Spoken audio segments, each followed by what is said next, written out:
Hello बच्चों, नमस्तुभ्यम। मैं गुरु Kunal from E2FE।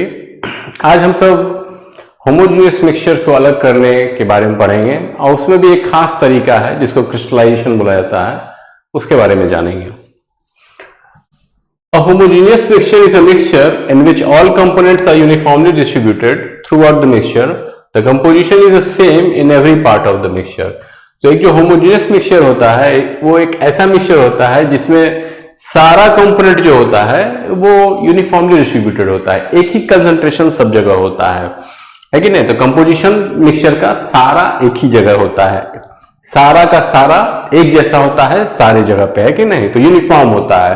इसका एग्जांपल सॉल्ट वाटर सॉल्यूशन हो गया, शुगर वाटर सॉल्यूशन हो गया, कॉपर सल्फेट सॉल्यूशन हो गया, एयर हो गया, विनेगर हो गया, ये सारा होमोजेनियस मिक्सचर का ही एग्जांपल है। Since the components are mixed uniformly, they cannot be separated by simple methods such as hand picking, sieving or filtration.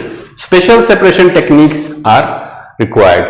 तो चूंकि जो कंपोनेंट है वो यूनिफॉर्मली मिक्स है और इसीलिए नॉर्मल मेथड से उसको अलग नहीं किया जा सकता है, जैसे कि सीविंग हो गया या हैंड पिकिंग हो गया या फिल्ट्रेशन हो गया, तो इससे अलग नहीं किया जाता। इसके लिए स्पेशल मेथड चाहिए होता है, तो उसी स्पेशल मेथड में क्रिस्टलाइजेशन भी आता है। इसके बाद methods of separating homogeneous mixture. Homogeneous mixture को सेपरेट करने का बहुत सारा मेथड है, तो उसमें से पहला है इवापोरेशन, है कि नहीं। Evaporation is the process of converting a liquid into vapour by heating. It is used to separate dissolve solid from a liquid. तो इवापोरेशन में हम सब जो सॉल्यूशन होता है उसको गर्म करते हैं, हीट करते हैं, और जो सॉल्वेंट होता है वो वेपराइज हो जाता है, बॉइल करके वेपराइज हो जाता है, और इस तरह से सॉल्यूट और सॉल्वेंट को अलग किया जा सकता है। जो सॉल्यूट होता है जनरली सॉलिड होता है और सॉल्वेंट लिक्विड होता है। The solvent evaporates on heating leaving the dissolve solid behind. For example obtaining common salt from sea water. तो समुद्री पानी से नमक निकालने के लिए इसी प्रोसेस का यूज किया जाता है। प्रोसीड्यूर क्या है, तो take salt solution in evaporating dish, heat the solution gently, water evaporates, salt remains as residue. Applications हो जाता है production of common salt from sea water, recovery of dissolve solids from solution. तो ये इसका application हो जाता है। Advantage ये है कि ये सिंपल होता है, इनएक्सपेंसिव होता है, और डिसएडवांटेज ये है कि सॉल्वेंट जो होता है वो लॉस्ट हो जाता है। Solvent can not be recovered, not suitable for heat sensitive substance. तो ऐसा चीज सब जो कि थोड़ा हीट करने पे टूट जाता है, डिकम्पोज कर जाता है, उसके लिए मेथड नहीं है। अब है क्रिस्टलाइजेशन। क्रिस्टलाइजेशन क्या होता है, तो crystallization is a process used to obtain pure solid crystals from an impure solution. It is one of the most important purification techniques used in laboratory and industry. So crystallization एक ऐसा process है जिससे कि हमको impure solution से pure crystal मिल जाता है, प्योर सॉल्यूट मिल जाता है। मतलब ये प्यूरिफिकेशन का भी तरीका है एक, और लेबोरेटरीज में, इंडस्ट्री में काफी ये प्रोमिनेंट मेथड है, इंपॉर्टेंट मेथड है, बहुत जगह यूज किया जाता है। इसके बाद है प्रिंसिपल ऑफ क्रिस्टलाइजेशन। क्रिस्टलाइजेशन किस प्रिंसिपल पे काम करता है, the solubility of most solids increases with temperature.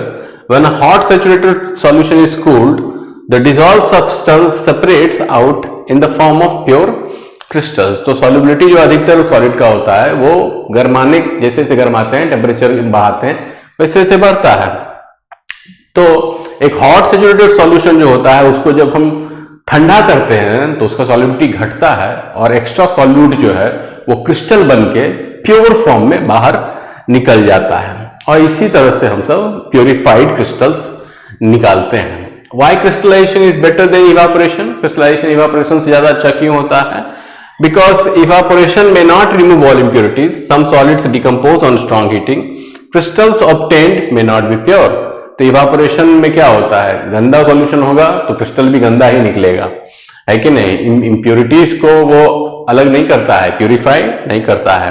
Plus कुछ सॉलिड जो होता है वो हीट सेंसिटिव होता है, टेम्परेचर ज्यादा बढ़ाने पे, ज्यादा फैलाने पे वो खुद ही डिकम्पोज कर जाता है, और क्रिस्टल ऑब्टेन जो होता है वो प्योर नहीं होता है। इसीलिए क्रिस्टलाइजेशन ज्यादा अच्छा मेथड है compared to evaporation. Crystallization produces pure crystals, removes soluble impurities, prevent decomposition of heat sensitive substances. तो crystallization से हमको pure crystal मिलता है कि नहीं। जो soluble impurities है उसको हटा दिया जाता है, प्लस ऐसा सब चीज जिसमें कि हीटिंग नहीं कर सकते हैं, वो भी क्रिस्टलाइजेशन के मेथड से हम सब को मिल जाता है कि नहीं।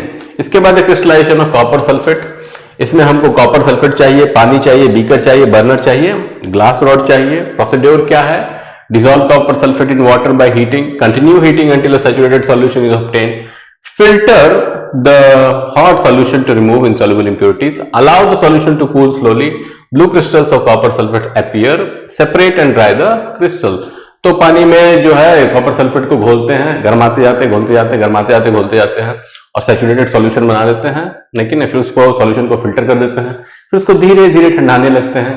जैसे जैसे वो ठंडाता है तो वो चूंकि वो ऑलरेडी सैचुरेटेड सॉल्यूशन है तो ठंडाने के बाद वो सुपर सैचुरेटेड बन जाता है और जो एक्स्ट्रा कॉपर सल्फेट का जो सॉल्यूट है वो क्रिस्टल बनके, ब्लू क्रिस्टल बनके बाहर आने लगता है। उसी क्रिस्टल को हम सेपरेट कर लेते हैं और फिर उसको सुखा लेते हैं। Steps in crystallization. तो क्रिस्टलाइजेशन में स्टेप्स क्या होता है? तो प्रिपरेशन ऑफ सैचुरेटेड सॉल्यूशन है पहला स्टेप, जिसमें कि सैचुरेटेड सॉल्यूशन बनाते हैं। दूसरा है फिल्ट्रेशन, थोड़ा सा फिल्टर कर लेते हैं। फिर है कूलिंग, फिर उसको धीरे धीरे ठंडाते हैं। फिर है क्रिस्टल फॉर्मेशन, फिर क्रिस्टल बन के निकल जाता है। फिर है ड्राइंग, फिर उस क्रिस्टल सबको हम सुखा देते हैं। फैक्टर्स अफेक्टिंग क्रिस्टल फॉर्मेशन में होता है temperature of solution, rate of cooling, concentration of solution and presence of impurities. तो टेम्परेचर जो होगा सॉल्यूशन उस पर निर्भर करेगा, कितना धीरे धीरे है कि नहीं, क्या रेट है ठंडा करने का, धीरे धीरे या तेजी से, उस पर डिपेंड करेगा। सॉल्यूशन के कंसंट्रेशन भी डिपेंड करेगा और इंप्योरिटीज कितना है उस पर भी डिपेंड करेगा। आई होप आपको ये सब समझ में आ रहा है। अगर आपको हमारा कंटेंट अच्छा लगता है तो प्लीज सब्सक्राइब कीजिए, लाइक कीजिए, कमेंट कीजिए और हमारा जो साइट है e2fe.in उसको विजिट कीजिए। देखिए कि आपको क्या पसंद आ रहा है, क्या आपका जरूरत है और हमारे साथ आगे बढ़िए। धन्यवाद।